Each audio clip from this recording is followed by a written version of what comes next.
E aqui uma mãe falei de Minas Gerais, que é o Nicolas Ferreira.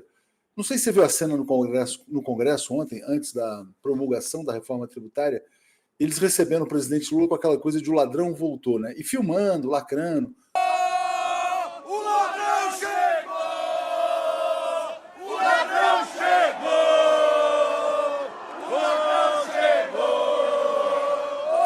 É uma gente depravada mesmo, né? Eles têm fixação por essas ideias, né? De questão sexual, questão de aborto, são os moralistas de fancaria, né? Gente, a dupla moral, uma moral pública e outra privada, né? Gente muito degradada, muito depravada. Basta ver aí quem estava na frente puxando o couro aí, né? Que, como se dizia, um rato de igreja, né? Tem outros ratos de igreja aí nesse Nicolas, né? Típico rato de igreja. Agora o PT vai pedir a cassação do Nicolas Ferreira. Tenho certeza que o Nicolas merece a cassação. Essa cassação teria que ser simbólica, exatamente para demonstrar para os parlamentares que não é função parlamentar ficar brincando de TikToker, ficar brincando de fazer live.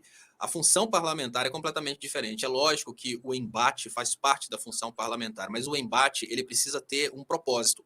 Olha, eu vou falar um tema polêmico, né? Que o Nicolas engaja nesse tema, obviamente. Ele é contra o aborto, ele vai entrar num embate com outro deputado que seja a favor do aborto e ali vão discutir ideias. Dentro dessa previsão de discussão de ideias, não está essa brincadeira de lacrar na internet chamando o presidente democraticamente eleito de ladrão. Não, isso é crime. Não faz parte das prerrogativas de um parlamentar contestar a democracia, o ladrão voltou. Não, isso não faz parte.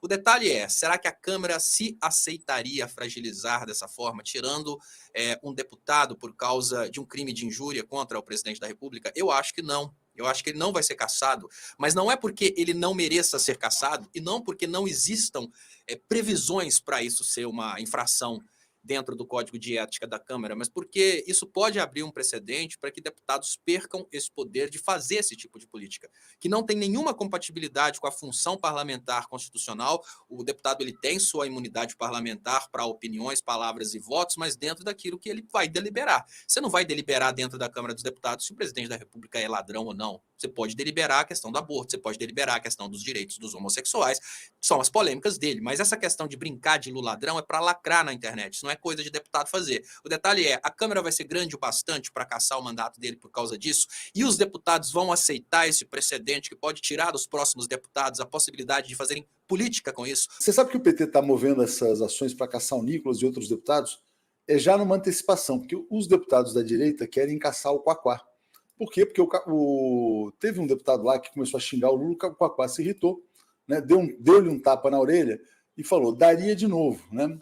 Disse Quaquá sobre tapa em deputado que xingou Lula. Eu diria que o Quaquá agiu naquilo que a gente chama de injúria recíproca. Ele estava vendo ali o partido dele sendo injuriado e ele, contra uma injúria de palavras, ele partiu para a injúria real, que é um tapa na cara, é uma outra forma de humilhar. Às vezes, e eu falo isso sem sombra de dúvidas, às vezes palavras doem muito mais do que tapas, e a gente sabe disso. Então, essa coisa do cara aparecer chorando, falando que se sentiu muito humilhado por ter levado um tapa, é preciso questionar nesse momento quanto as pessoas se sentem humilhadas quando esses deputados bolsonaristas, senadores bolsonaristas, ficam desqualificando, por exemplo, as pessoas mais pobres que votam no PT e desqualificando as demandas dos mais pobres, né? Quando eles brincam com coisas tipo pão com mortandela. Não, você não pode votar porque você está com fome. Você tem que votar para tirar o imposto do iate ou o imposto do jatinho.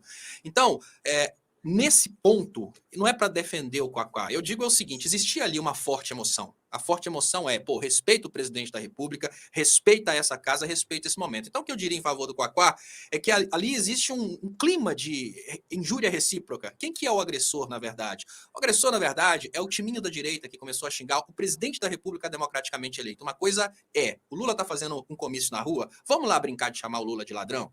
Isso é um ponto. O outro ponto é, dentro de um ambiente democrático que aprovou uma mudança constitucional, o presidente vai para promulgar essa mudança constitucional e uma turminha vai brincar de lacrar na internet. Então, o que eu consigo sentir nesse momento é que nós tivemos, no primeiro momento, um movimento de agressão contra o presidente da República, contra o Partido dos Trabalhadores e contra a própria casa, contra o Congresso Nacional.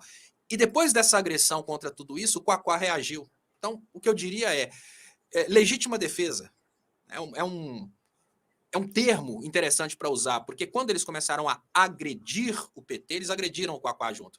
Ao agredir o Lula, eles agrediram o Quaquá junto. Agora, o Nicolas não. O Nicolas agiu com frieza, com sangue frio para brincar de youtuber, lacrador, tiktoker, Lula ladrão.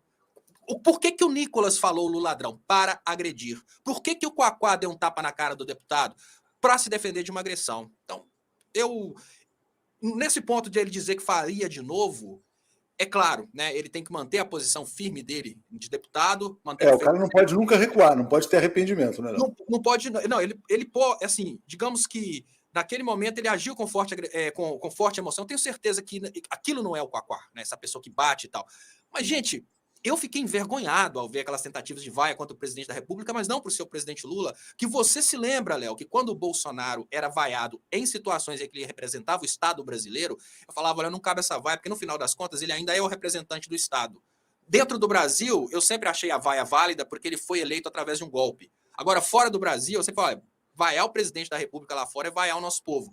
Então, no momento que a gente chega dentro de uma casa legislativa e tem o chefe do executivo sendo vaiado quando ele vai promulgar uma emenda constitucional do legislativo, a gente tem uma agressão contra a casa, contra a democracia, contra o partido daquele presidente da República. Então, o Quaquá estava sendo agredido, ele reagiu a uma agressão. O Nicolas não, o Nicolas é o agressor.